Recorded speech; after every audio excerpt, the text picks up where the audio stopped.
Bismillah, Assalamualaikum warahmatullahi wabarakatuh. Halo kakak-kakak solihah.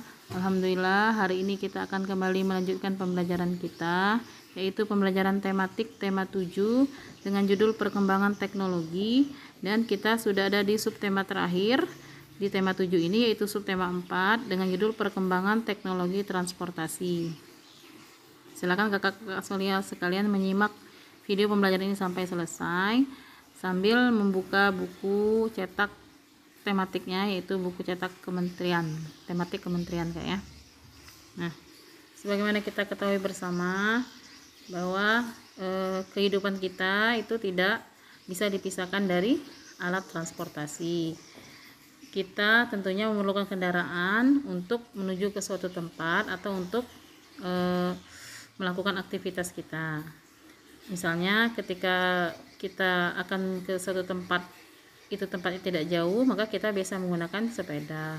Atau kalau terlalu jauh, agak jauh, misalnya berangkat ke sekolah, biasanya kita menggunakan motor atau mobil. Nah, sepeda motor, mobil angkutan umum, kereta api, pesawat, kapal laut, itu adalah contoh alat-alat transportasi. Nah, alat-alat transportasi ini mengalami perkembangan dari masa ke masa. Perkembangan teknologi transportasi ini tujuannya yaitu memudahkan manusia untuk menempuh tujuan dengan jarak tertentu. Jadi tujuan adanya teknologi transportasi ini adalah untuk membuat kehidupan kita menjadi lebih mudah. Nah, ini ada gambar perkembangan alat transportasi ya, dari masa ke masa kayak dari zaman dulu sampai sekarang. Nah, ini tugas kalian adalah pertama kalian urutkan dulu perkembangan menggunakan alat transportasinya dari masa yang dulu sampai sekarang. Setelah kalian urutkan, maka kalian buat cerita, buat sebuah cerita tentang perkembangan alat transportasi ya. Buat cerita dengan bahasamu sendiri kak ya, tidak usah terlalu panjang ya, singkat saja, sesuai dengan gambar yang ada.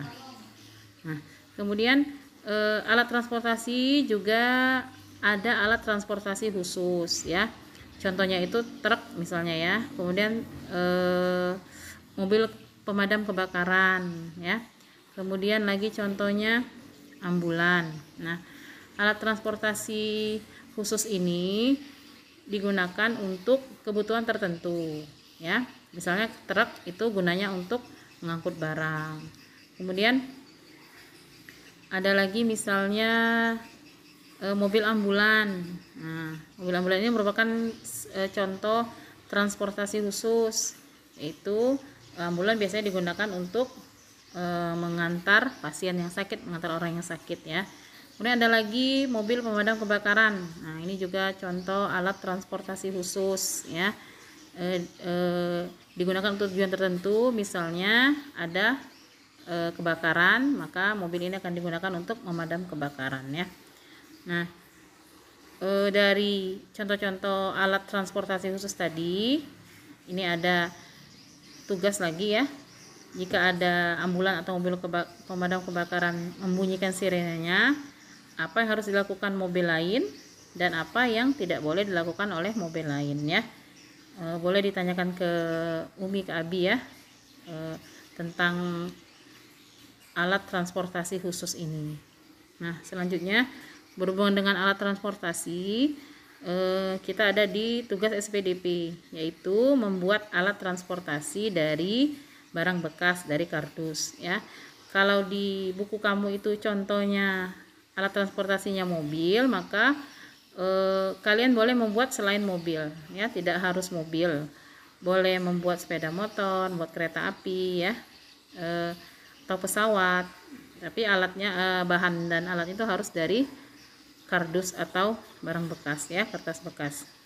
Dibuat serapi mungkin, bebas kayak ya, tidak mobil saja ya, boleh alat transportasi yang lain.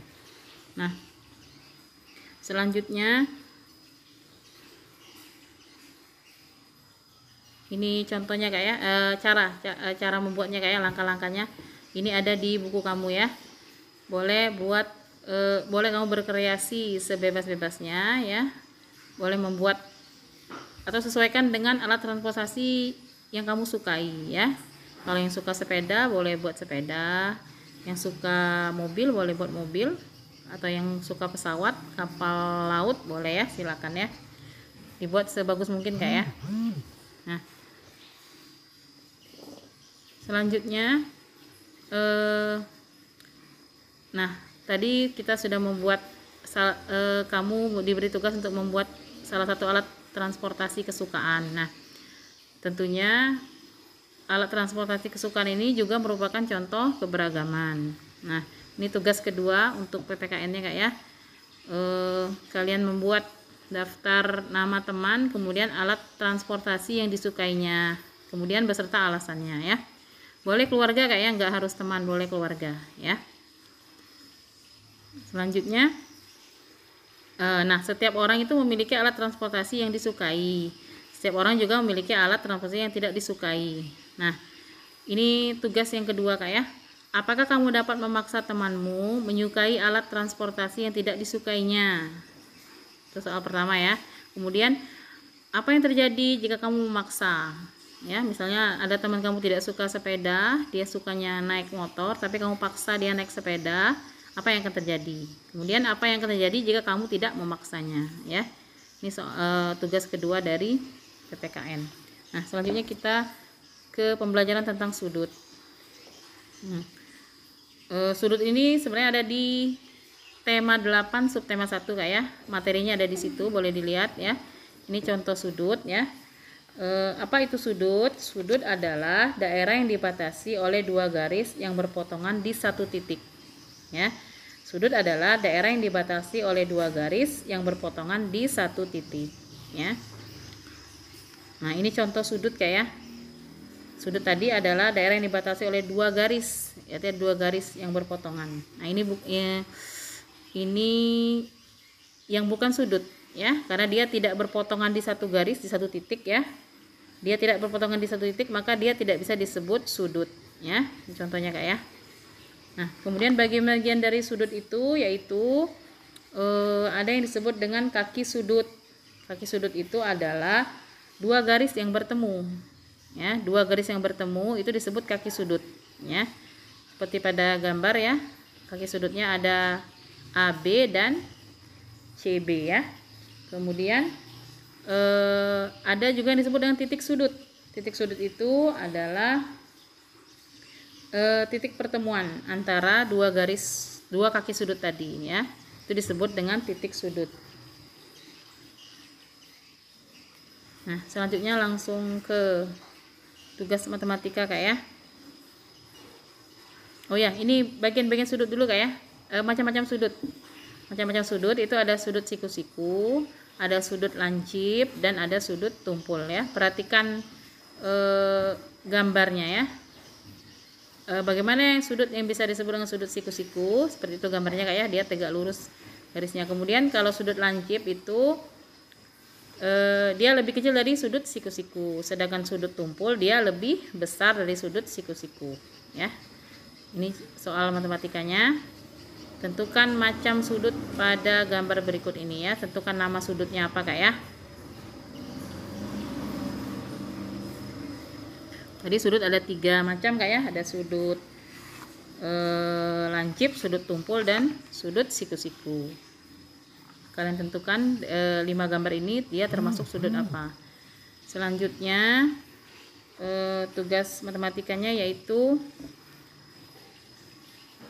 mengamati benda-benda di sekitar kita, di sekitar kamu ya. Mengamati benda-benda di sekitar kamu.